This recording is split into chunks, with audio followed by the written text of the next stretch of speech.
Washington has issued a severe thunderstorm warning for central Delaware County until 2:45 a.m. At 1:57 a.m., radar indicated a severe thunderstorm located near Delaware, moving east at 25 miles an hour. Storm hazards include winds to 60 miles an hour, quarter-size hail, frequent cloud-to-ground lightning, very heavy rain which may cause minor flooding. Locations impacted include Sunbury. In addition, Alum Creek State Park, Kilbourne, Galena, and Olive Green are near the path of the severe thunderstorm.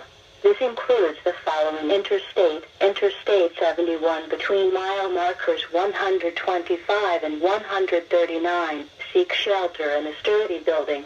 Stay away from windows and doors until the storm has passed. To report severe weather, go to our website at weather.gov/ILN and submit your report via social media when you can do so safely.